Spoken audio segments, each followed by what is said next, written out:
welcome back to the deep dive. You had us the source material, the plot twists, the transcripts, the spoilers, and we deliver the complete decoded landscape. That's right. Today, we are deep diving into the eye of a very specific storm, the complete corporate and familial explosion that really rocked Genoa City during that crucial week, October 6th through the 10th. Mm-hmm. This wasn't just your average drama. This felt more like a multi-front war. Oh, absolutely. It was a truly seismic week, and our sources, they really confirm that the fallout is immediate and pretty severe. Okay. We've got these high-stakes excerpts detailing like the emotional ruptures, the stunning corporate betrayals, and the formation of maybe the most volatile alliances we've seen in years. Yeah, that Victor Jack thing is wild. Exactly. We're basically dealing with three major concurrent crises, and they're all sort of interconnected. Okay, so our mission for you, the listener, is pretty essential here. We need to go beyond just the headlines. We want to quickly decode these shifting loyalties, really analyze the true motivations behind the major betrayals. Especially Billy's anger. Oh yeah, especially concerning Billy Abbott's deep-seated anger. And we absolutely need to understand the sheer scope of the threat posed by Kane Ashby's alleged AI plan. Right. So when we finish this, you'll be prepared, hopefully, for whatever the next phase of corporate destruction looks like.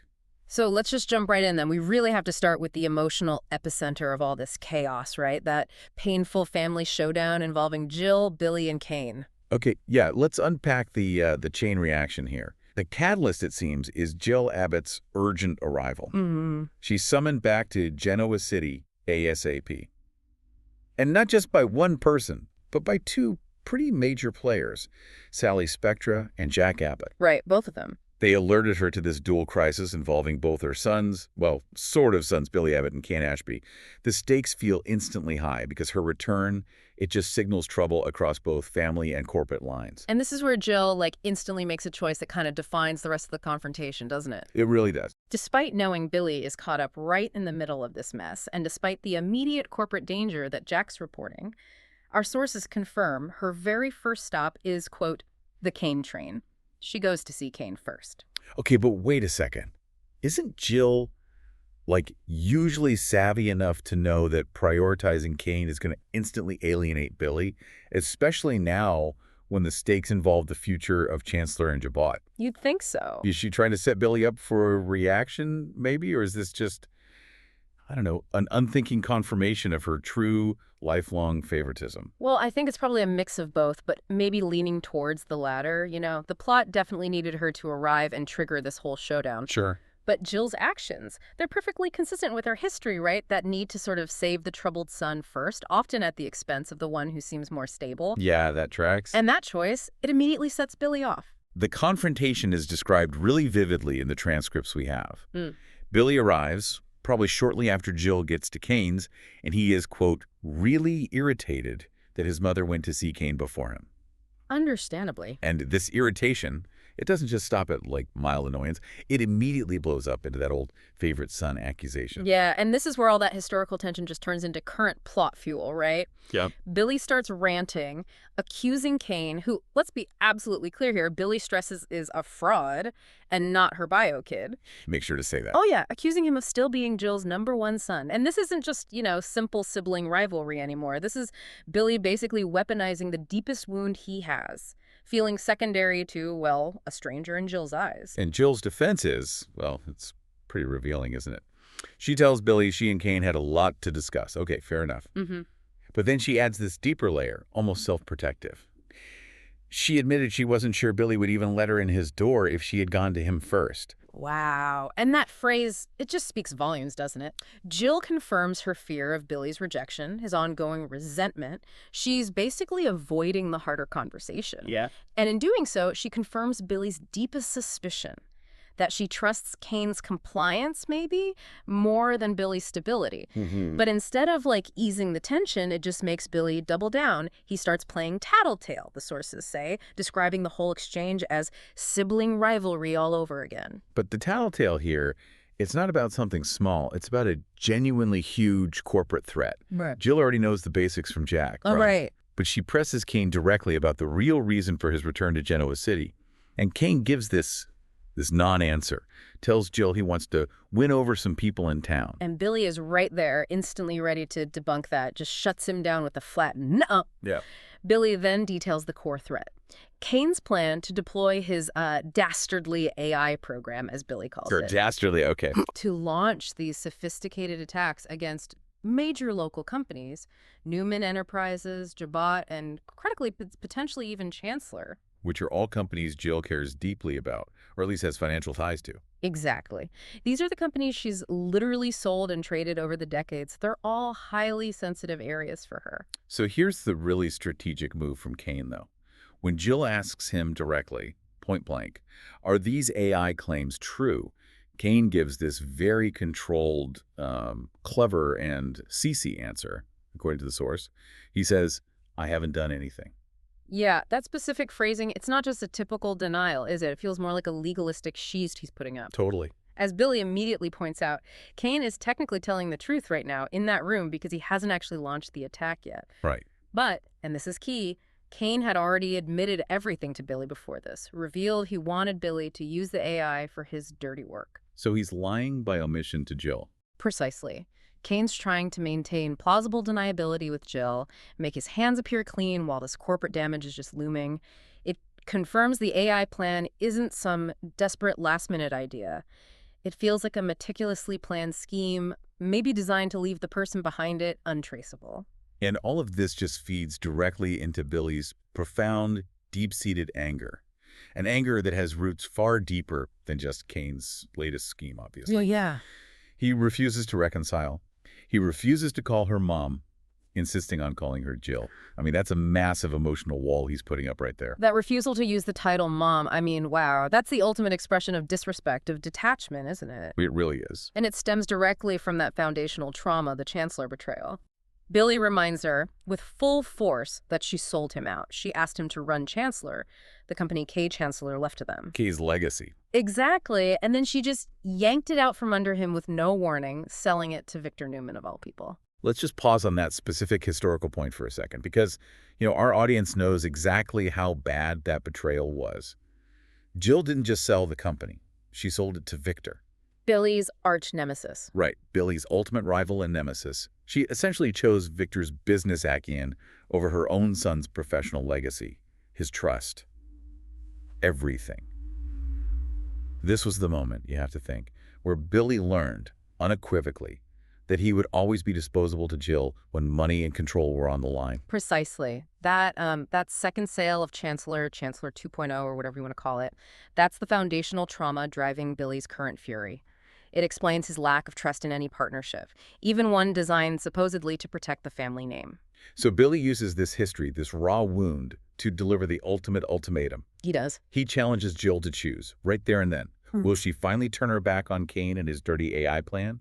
Or will she continue enabling and excusing Kane's destructive actions while constantly judging Billy? He's forcing her hand. He forces her to pick a side in this endless sibling rivalry, demanding she stop excusing the favorite non-biological son while simultaneously tearing down her own. It's brutal. And the immediate painful consequence, Billy, unable to get the confirmation or maybe the apology he so desperately needs, he just storms out. Yeah.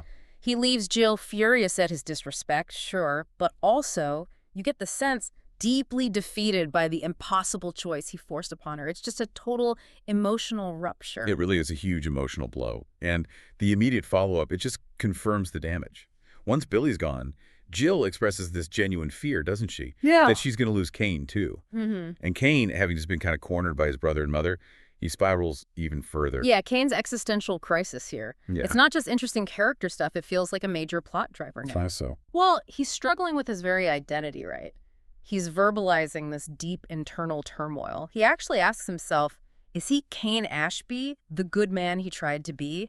Is he Aristotle Duma, the known corporate fraud he became? Is he just following in the footsteps of his bad dad, Colin Atkinson, the notorious criminal? Ooh. Or is he someone worse than all three? That's what he posits. Wow. Okay, let's just quickly break down those names for the listener, because the history really matters here. Definitely. Kane Ashby was, for a long time, established as this fundamentally decent person, loyal, honorable family man. Right, the Aussie good guy. Then Aristotle Duma, that was the identity he adopted during that period of manipulation and deceit, confirming his ability to commit massive corporate fraud. He can do it. Absolutely. He proved he could be ruthless. And Colin Atkinson is his father, a career criminal who has repeatedly dragged Kane into illegal schemes, often against his will, but sometimes not so much. The bad influence is genetic, maybe. So when Kane suggests he might be worse than all three, he's expressing this total self-loathing, right? And a fear that his true nature is just fundamentally destructive. Like he's combining the worst traits of a fraudster, a criminal, and maybe a self-saboteur. And that level of despair, it means this AI plan, it's probably not just a business decision for him. It feels more like a form of, I don't know, suicide by corporate war. It's dark. It is. He gets whiny, the source actually says, about nobody loving him. And he talks about burning it all down.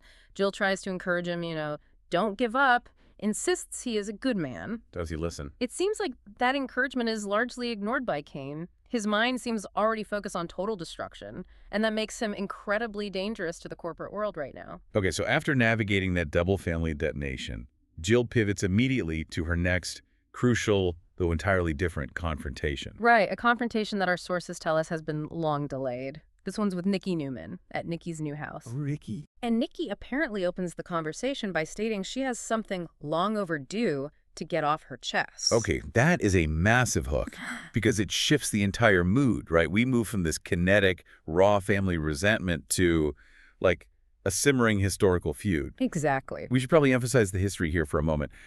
The sources point to that long-standing, often really bitter jealousy surrounding Jill and Nikki's relationship with the late, great Kay Chancellor. Oh, absolutely. Kay was the central figure who, alternately loved and tormented both of them for decades. Right. And while they've had moments of peace, maybe even friendship sometimes, Yeah. their default setting is definitely rivalry. So when Nikki uses that specific phrase, long overdue, what do you think that signals? Well, the audience knows that when Nikki says something like that, it means she's bringing up something deeply personal. It could be related to a secret about Kay, maybe, or perhaps a secret about Jill's past behavior that Nikki has been kind of hoarding, just waiting for the perfect moment to deploy it. And given the chaos engulfing Jill right now with Billy and Kane, Nikki choosing this moment to strike, that suggests she's aiming for maximum psychological impact. Exactly. Hit her when she's down.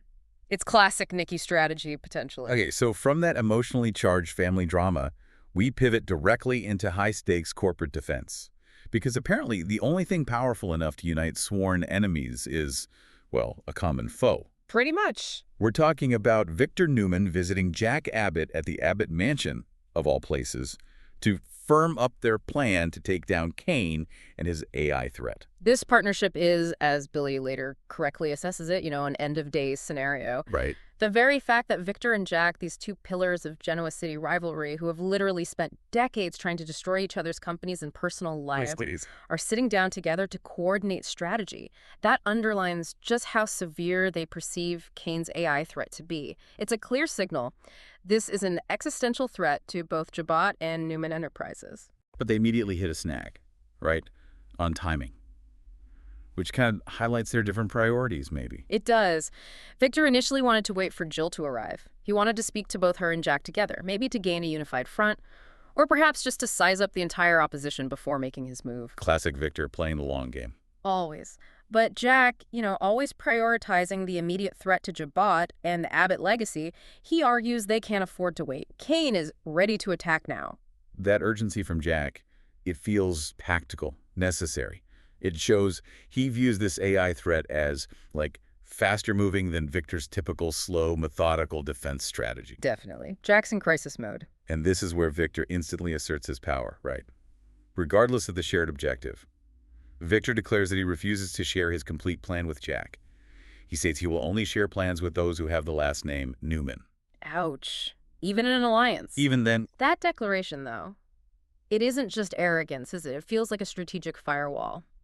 Victor views Jack as, okay, maybe a necessary tactical ally for stage one, whatever that is. Right.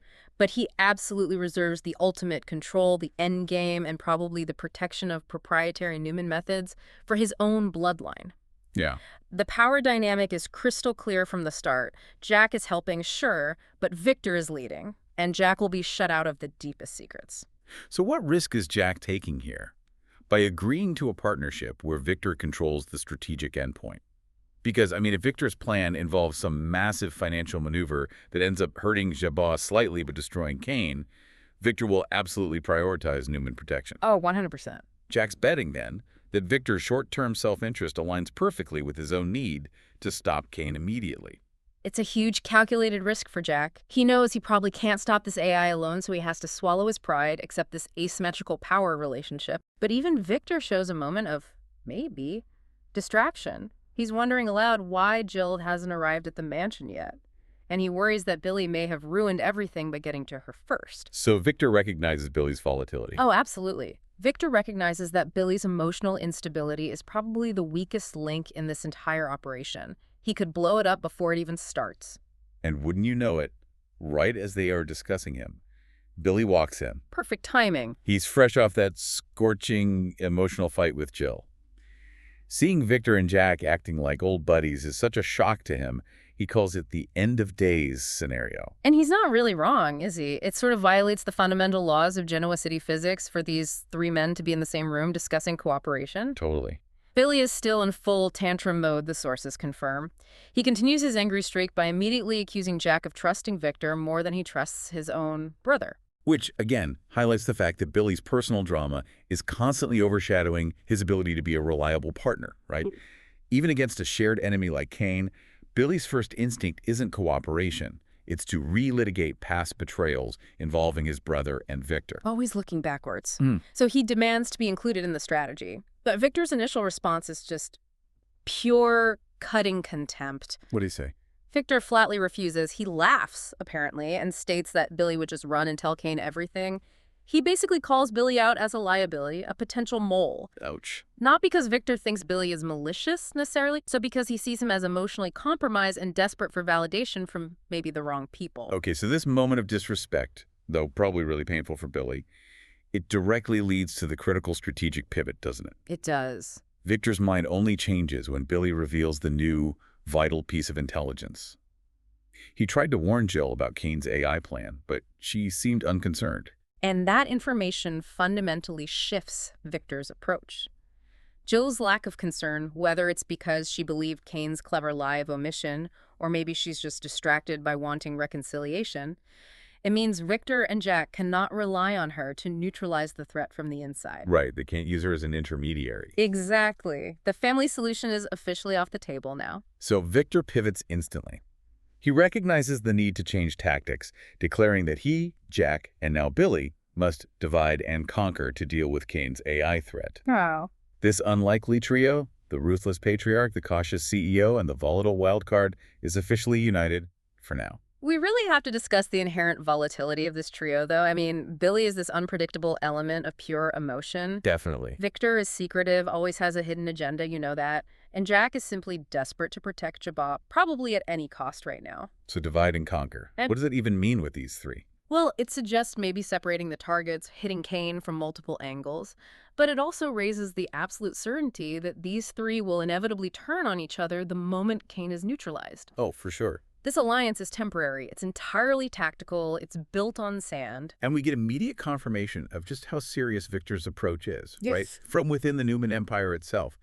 Victor informs Victoria Newman that this entire mobilization, this uneasy truce with Jack and Billy, it's simply stage one of the attack on Kane. Just stage one. And Victoria's apprehension, it's completely justifiable, isn't it? She is apparently afraid to even ask about phase two. Why? She notes that they all know Victor likes to go scorched earth. When Victor says stage one, that suggests maybe a neutralizing defense containing the threat. But stage two, that implies total annihilation of Kane, his company, maybe everything around him. The implication for the future of Newman Enterprises is huge then. Victoria knows that Victor's methods are never subtle, never contained. If stage one involves uniting with the Abbotts, stage two must be truly destructive. It could be a financial maneuver so aggressive that it could have massive collateral damage, maybe even for Newman Enterprises itself in the long run. It really raises the question, is Victor willing to inflict that kind of deep pain on a potentially mentally fragile opponent like Kane?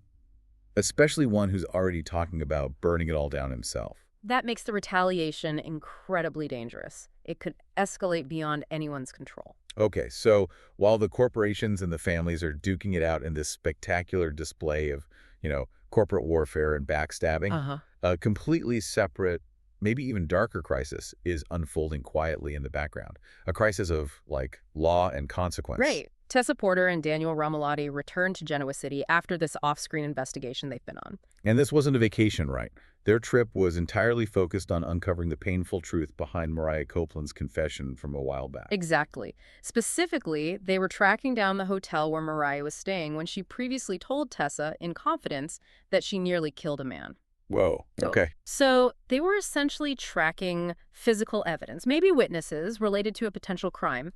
They weren't just seeking closure on an emotional confession anymore. They were tracking down a concrete location, trying to get confirmation of Mariah's dark admission. So this is a huge shift. It moves from being a secret burden Mariah shared with Tessa to potentially a confirmed legal liability. That's exactly it. And the reunion scene, it provides the grim payoff. Sharon Newman is surprised to see Daniel and Tessa back so soon, maybe, and immediately asks if they found anything. And Tessa's reaction. The transcript paints a really heavy scene. Tessa's reaction is described as really distraught. Now, this is a character usually known for her composure, her cool head. Yeah, she's usually pretty steady. So that level of distress, it signals genuine trauma, something really bad. Yeah. She confirms to Sharon with deep gravity, yes, they did find out something. And the severity of the information is clear just from Tessa's emotional state then. The information Tessa and Daniel dug up must be really bad. It confirms that Mariah's secret, that she nearly killed a man. It wasn't just some emotionally charged exaggeration she made under duress. No. It is a confirmed horrible reality that now has external evidence attached to it. Evidence that Tessa and Daniel have apparently brought back with them. Wow. That instantly shifts the dynamic for Sharon, and by extension, the wider family, doesn't it? Completely. Before, they were mostly dealing with Mariah's mental distress, her trauma. Now they're dealing with potential criminal exposure for her. What does nearly killed a man actually imply legally? Yeah, what could that mean? It suggests a serious physical confrontation, right? It could potentially lead to charges of, I don't know, aggravated assault, maybe even manslaughter, depending on the details, or at the very least, extreme negligence causing injury. This discovery forces Sharon, and Nick too probably, to confront the fact that their daughter, who has already struggled so much with stability over the years, may have actually committed a serious crime. They can no longer just hide behind offering emotional support.